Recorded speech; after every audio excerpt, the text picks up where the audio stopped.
about anything they can get their hands on.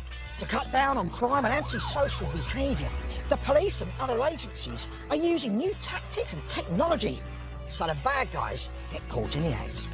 The CCTV is gold dust. Great evidence for the police. Gotta have him stopped. Local councils, shops and businesses are laying some traps of their own. The eureka moment when you get that evidence. And the general public too can help unsuspecting crooks get their comeuppance. People won't stand by. I couldn't sit back and do nothing. Yes, we've got her. So, anyone who's up to no good had better think twice. They might just get caught red-handed. Today, a gang of burglars raid over 50 businesses and brazenly taunt their victims with a comic dance. Now, to me, that's just an absolute insult. And look, here we are, catch me if you can. But the police discover where the raiders have stashed a stolen safe and set a trap. We took the opportunity to remove the safe from the woods and replace it with a camera. They are dying to find out what is inside that safe. Also today, when a thief steals from a laundrette, It's the split second. His face was embedded in my mind. the owners determined to take him to the cleaners. My first instinct was, run, go get this guy. And the man in this tipper truck was paid to get rid of an entire tree properly. But he's decided to replant it, illegally, in the middle of the city.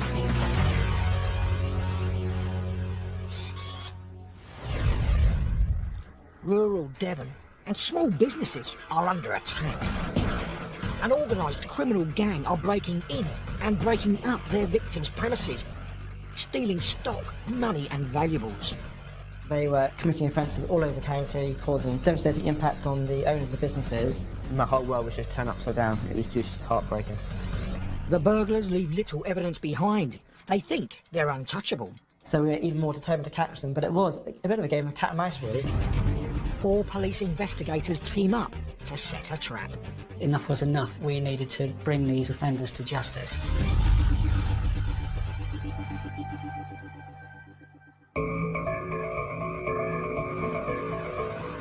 Devon is a county with a high proportion of small towns and villages. And alongside its major industries of agriculture and tourism, the county has a thriving set of small industries and a network of small local traders. Tony started up his own car repair workshop after his fascination with mechanics started as a child. I remember my mother took me down to a shop and I bought my first ever socket set, and it cost £20, I think. And I'd spent a lot of time doing the hoovering and the dishes to save up all my money to do it. I just love taking things apart and seeing how it works and being able to fix things. At the age of 19, he took the plunge and opened up his own business. It was very hard at first. Lots of late nights and no money. And I just had a toolbox, a pair of axle stands and a trolley jack. And then obviously every time you earn money from the job, you put it back into the business. And that's how I just grew and grew and grew. 10 years on, and Tony's expanded the business. He runs it from a small industrial estate on the outskirts of South Moulton. I've employed several people now. Obviously, as we grow, I hope to employ more people. Tony's proud of what he's achieved. That's what I've made it, even down to the paint on the floor. It means the world to me, really, my business. But then, one Monday night in August, Tony becomes the victim of crime. A gang of burglars spent hours raiding 4 separate businesses on the industrial estate. They force open a fire door at Tony's workshop and steal his safes and other valuables. Tony arrives in the morning to a scene of devastation. All the computers and all the laptops, all the equipment was all smashed over the floor. I went upstairs and they'd gone through all my personal belongings on a lot of it, and it means a lot to me. The first ever MOT which I'd done, I kept that, and I don't know where that is now. It was just heartbreaking. Tony has CCTV and watches back the recording. On top of the theft and the damage that they caused, one of the burglars shows contempt for his victims. This guy here does a robot dance in front of the camera. Now, to me, that's just an absolute insult. And look, here we are, catch me if you can.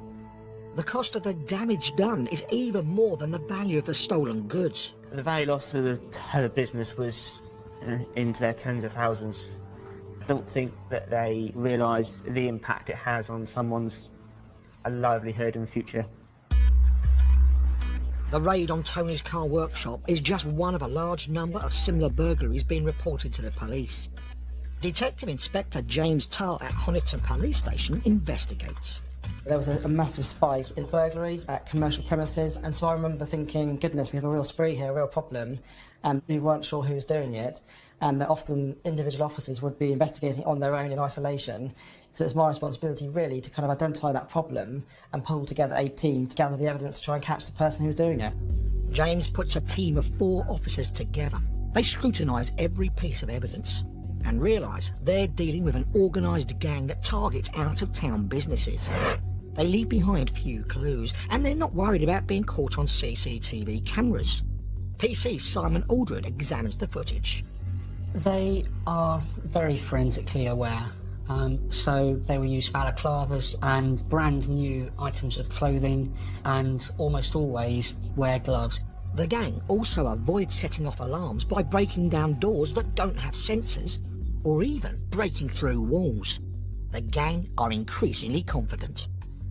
Due to the rural location of the premises, they had all night to commit the offence, so they were taking sledgehammers to breeze blocks, and it caused an immense amount of damage to get that safe out of that building, to empty it in the rural location to try and find what was in that safe.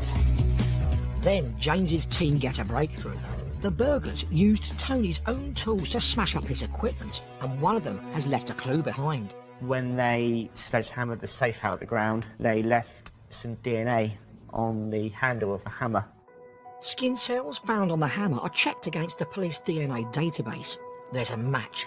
They belong to 22-year-old Nicky Christian. Police intelligence shows he associates with 2 brothers a couple of decades older, Reginald and Percy Soper.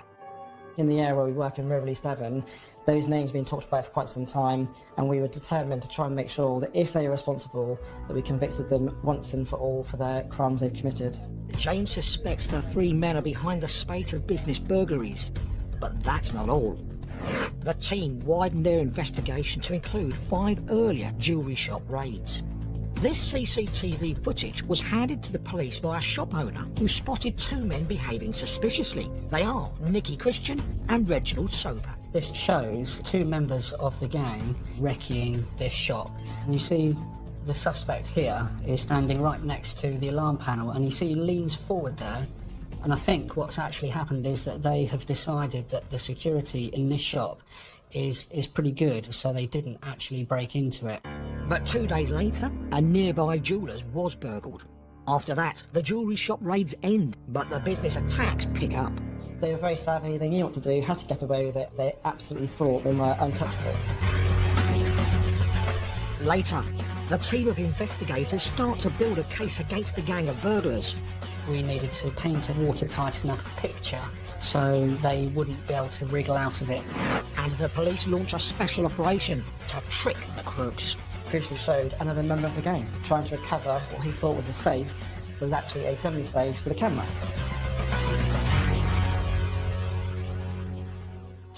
Salford Council knew they had a problem with people dumping waste illegally, but they weren't expecting this guy, who takes landscape gardening to the extreme.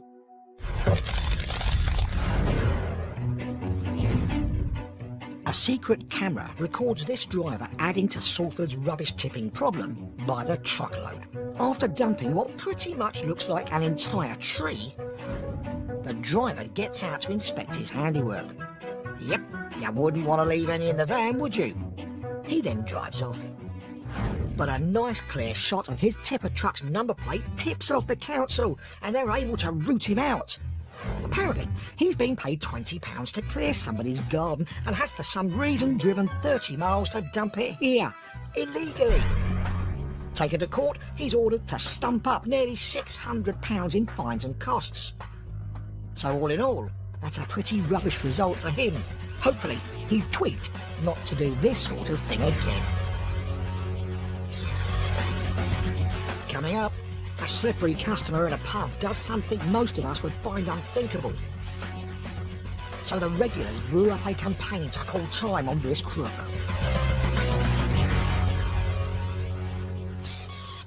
Now you could call him a money launderer. a thief who steals cash from a laundrette, but then finds himself in hot water.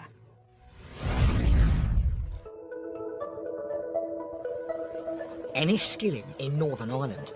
And it's such a busy day at Veronica's laundrette and dry cleaners. The shop's till is left unattended for a moment, and outside, a thief has noticed. He just decided to come in and chance his arm, but he found out that he was dealing with the wrong person. Veronica gives chase. She definitely wanted to get justice. Panicked, the thief takes off into the town.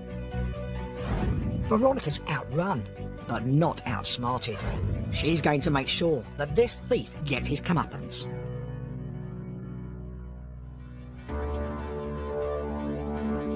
Surrounded by water, Enniskillen is known as the Island Town. It's grown to be the largest town in County Fermanagh and is a popular tourist spot. Veronica came here for a holiday and ended up staying. Enniskillen's lovely. I initially came for 2 weeks, and that was all 23 years ago. And I've ended up staying and making Enniskillen my home.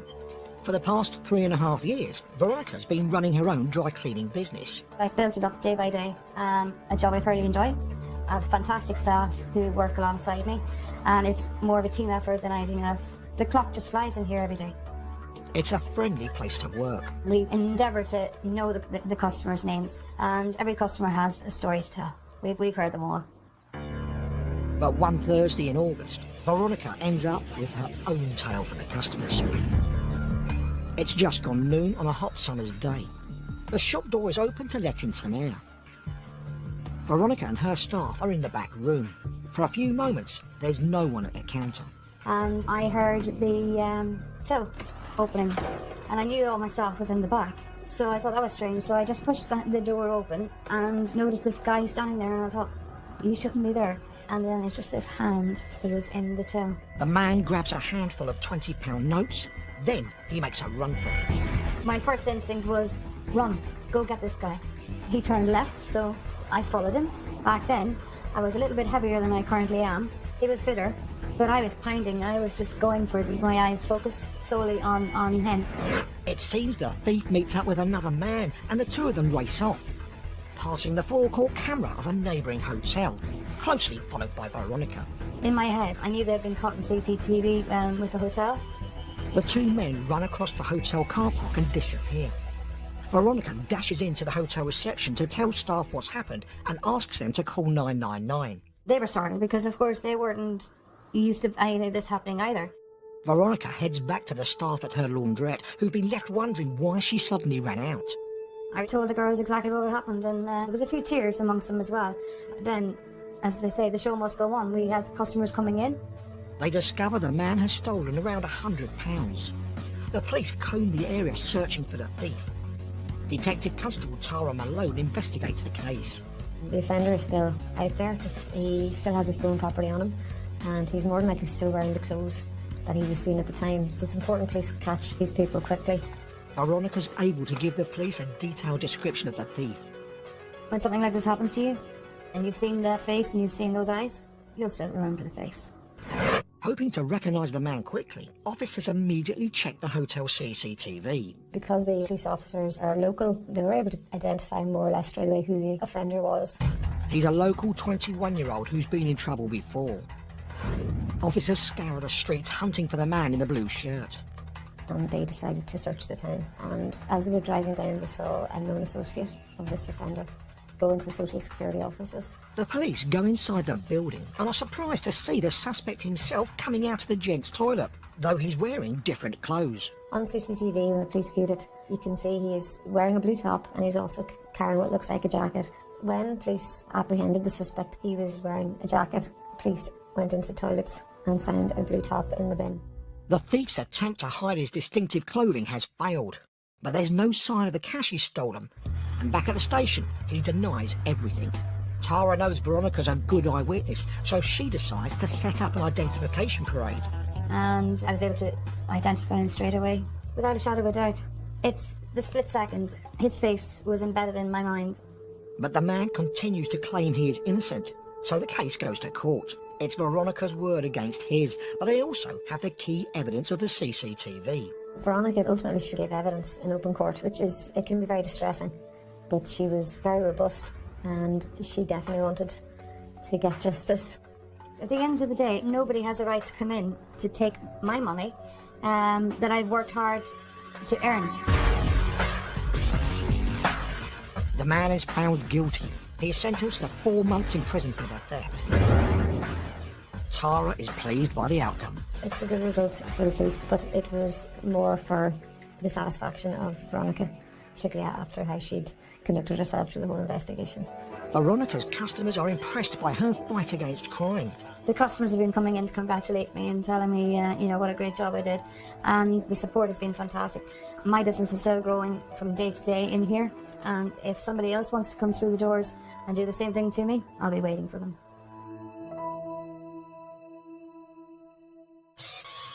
It's rarely a good idea to chase a thief, but Veronica was also able to be a very helpful witness. What should we do if we ever witness a crime in progress? The police service can't survive without the support of the public, so if you witness something, please ring us. We just need people to tell us what they've seen, and we'll do the rest, but we really do need your help. People think that clothing isn't important when offering a description of an offender, but it's essential. The reason for that is, even though they might have changed their clothing by the time we arrest them, we will conduct house searches. And we will find that, and forensically we can link them back to the crime. Even something that appears to be insignificant at the time can in fact be vital later on in the investigation. I've recently had a case where a man's ball patch proved to be the key feature in identifying him as the offender. There's no detail too small for the police in conducting a crime investigation. If you see something, say something. You could provide us with that one piece of information that could help solve the entire crime. Just how low could a thief go? Well, stealing money that's being saved for disabled children is about as low as it gets. Norwich. This children's charity relies on donations from the public. Any money that people donate via a charity box is essential. But this thief doesn't care about that when he callously takes one of the charity tins from a local pub. But the pub's angry regulars take a very uncharitable view of what he's done. Pub power mobilises an army of helpers in a campaign to catch him. It was upwards of 20, maybe 30,000 people had been reached by the video. The hunt is on to name and shame the man who'd stoop to steal from charity.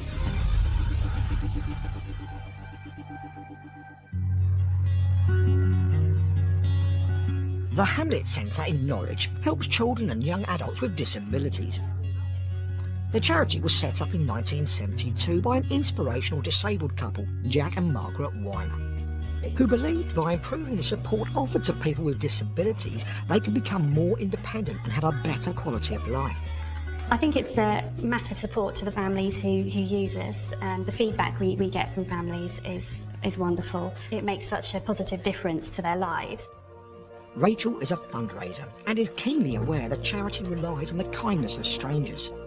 We have some brilliant supporters who go above and beyond and do lots of amazing things for the charity, like jumping out of planes or holding tea parties. The charity also has collection tins throughout the area, and one of their tins sits proudly on the bar of a pub called the Lollard's Pit. And the cheerful atmosphere in the pub means the charity box is regularly filled. Liam is assistant manager. All the charities that the pub has chosen to support are all local charities. The Hamlet Trust helps children, so any little bit of change the customers give towards the charity box. But one evening, Liam finds out not everybody is so kind-hearted. It's late on at the end of a busy Saturday night. Captured on the pub's CCTV system, some of the last customers are drinking up. We were all cleaning up, getting ready to go, and these two men had been in the pub for a good few hours. The charity collection tin for the Hamlet Centre is sitting near them on the bar. Minutes later, the man in the grey top sidles closer to it. He starts untying the security string that fixes the tin to the counter. Then he pushes it over to the other man and walks away. The man in the pink shirt doesn't seem to want to look at the tin. But over at the doorway, the man in the grey shirt can't keep his eyes off it. A couple of minutes later, he sneaks back and takes the tin. Liam's shocked when he finds out. I was quite disgusted, really, that someone would think to steal a charity box, especially from a children-based charity. Everybody involved with the charity was really sad to hear about the theft. On average, a full collection box might get us about £50. The pub reports the crime to the police. They also show their regulars the CCTV footage of the theft. Nobody knew who they were, and the customers. They were quite shocked, really, that they'd come into their pub and stolen a charity box. It's almost like stealing from the customers as well as the charity. The pub decides to launch a campaign and posts the video of the crime on social media to try to identify the man. They're surprised at the size of the response. Lots of people trying to help out, also sharing the post to make sure as many people could see it as possible. Word quickly spreads across Norwich. It was 20, maybe 30,000 people had been reached by the video. The response from the public was great. It featured in the local paper, it was on the front page, which was unbelievable. They begin to get suggestions as to the identity of the thief. One name kept coming up, which we forwarded to the police. And in less than 2 weeks, the thief is tracked down. A 28-year-old man is convicted for the theft. He's sentenced to 8 weeks in prison, suspended for a year, and has to pay costs. The size of the public response to the crime gives the pub an idea. We thought with that much attention, we would be able to do something good for the charity, so we set up an online giving page. And as a result, donations have flooded in for the Hamlet Centre. And the nice comments that the charity received as a result was fantastic. So we were really, really delighted with the way that the Lollards Pit turned a negative into a positive.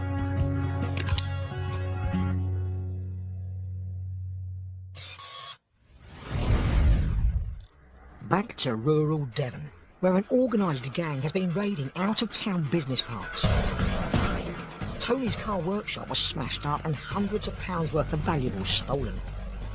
My whole world was just turned upside down. It was just heartbreaking. Detective Inspector James Tarr has put together a team to stop the burglars. The prime suspects are known associates Reginald Soper, Percy Soper and Nicky Christian. DNA evidence links Christian, and some CCTV footage links in Reginald Soper. But there's no evidence yet his brother Percy is involved. They planned meticulously each break. They had got away so many times and felt they're invincible. The suspects have been stopped and searched several times, but nothing's been found linking them to the crimes. The gang members were arrested on a number of occasions, and each time made no comment to any question we asked. And there's never enough evidence to hold them.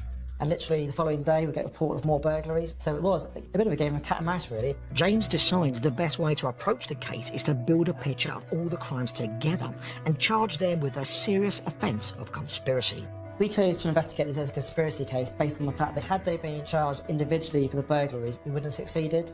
So by piecing together a small piece of evidence, be it CCTV, be it footwear impressions, be it DNA, we could build an overall picture which demonstrated that that gang committed all those offences.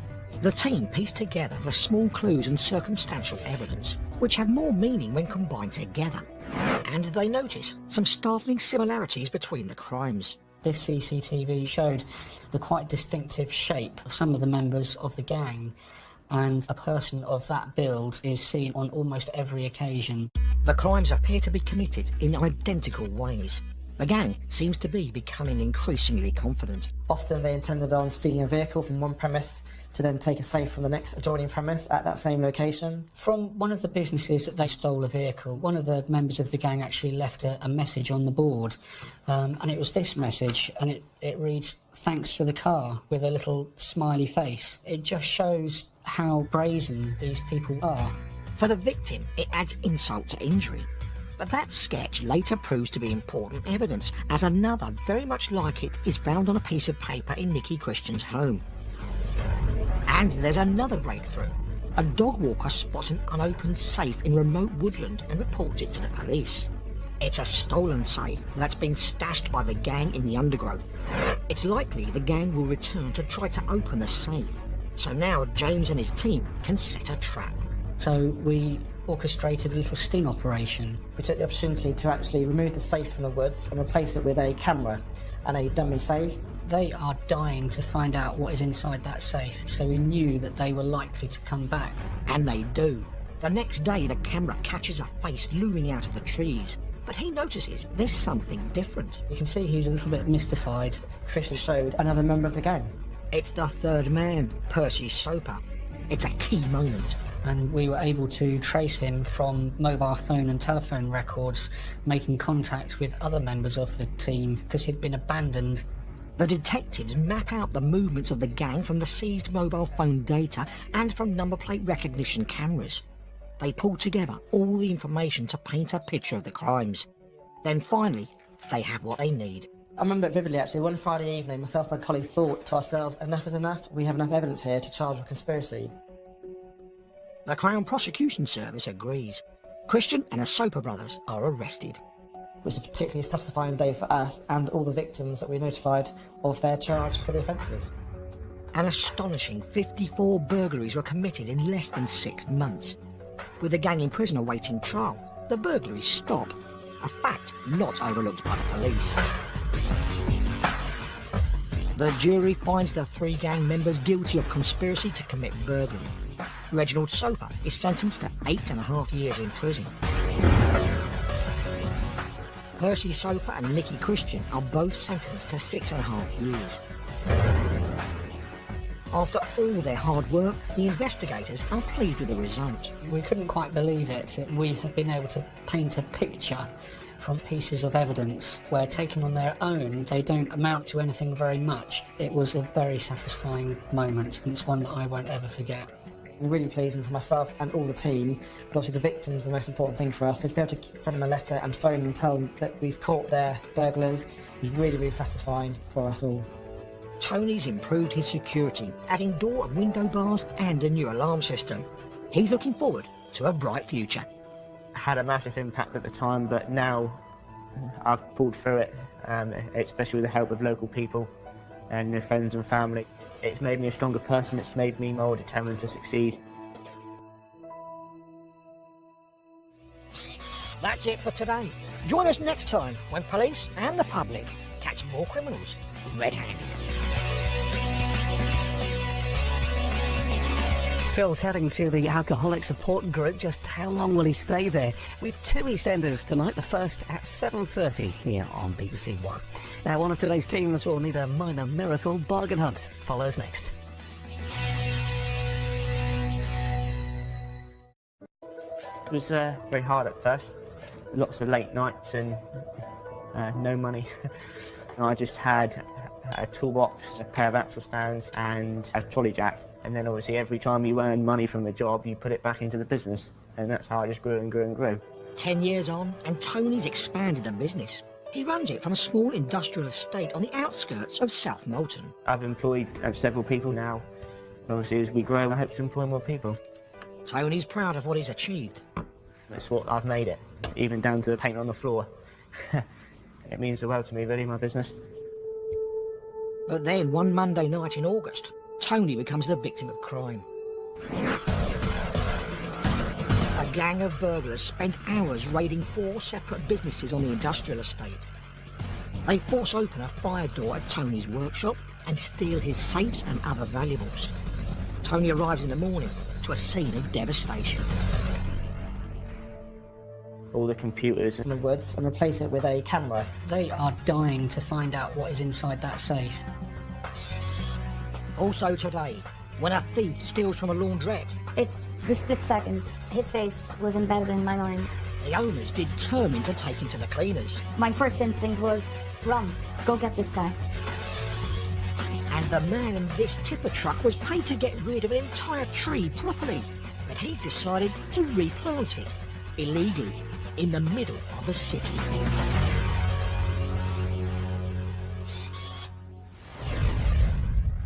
Rural Devon and small businesses are under attack. An organised criminal gang are breaking in and breaking up their victims' premises, stealing stock, money and valuables. They were committing offences all over the county, causing devastating impact on the owners of the businesses. My whole world was just turned upside down. It was just heartbreaking. The burglars leave little evidence behind. They think they're untouchable. And all the laptops, all the equipment was all smashed over the floor. I went upstairs and they'd gone through all my personal belongings on a lot of it, and it means a lot to me. The first ever MOT which I'd done, I kept that, and I don't know where that is now. It was just heartbreaking. Tony has CCTV and watches back the recording. On top of the theft and the damage that they caused, one of the burglars shows contempt for his victims. This guy here does a robot dance in front of the camera. Now, to me, that's just an absolute insult. And look, here we are, catch me if you can. The cost of the damage done is even more than the value of the stolen goods. The value lost to the business was into their tens of thousands.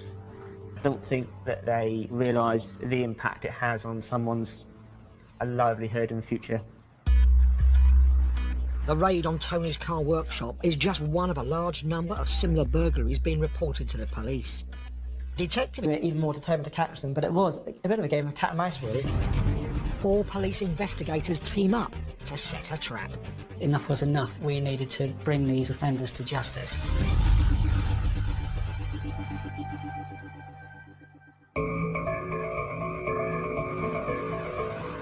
Devon is a county with a high proportion of small towns and villages, and alongside its major industries of agriculture and tourism, the county has a thriving set of small industries and a network of small local traders. Tony started up his own car repair workshop after his fascination with mechanics started as a child. I remember my mother took me down to a shop and I bought my first ever socket set, and it cost £20, I think. And I'd spent a lot of time doing the hoovering and the dishes to save up all my money to do it. I just love taking things apart and seeing how it works and being able to fix things. At the age of 19, he took the plunge and opened up his own business. About anything they can get their hands on. To cut down on crime and antisocial behaviour, the police and other agencies are using new tactics and technology, so the bad guys get caught in the act. CCTV is gold dust. Great evidence for the police. Gotta have him stopped. Local councils, shops and businesses are laying some traps of their own. The eureka moment when you get that evidence. And the general public too can help unsuspecting crooks get their comeuppance. People won't stand by. I couldn't sit back and do nothing. Yes, we've got her. So, anyone who's up to no good had better think twice. They might just get caught red-handed.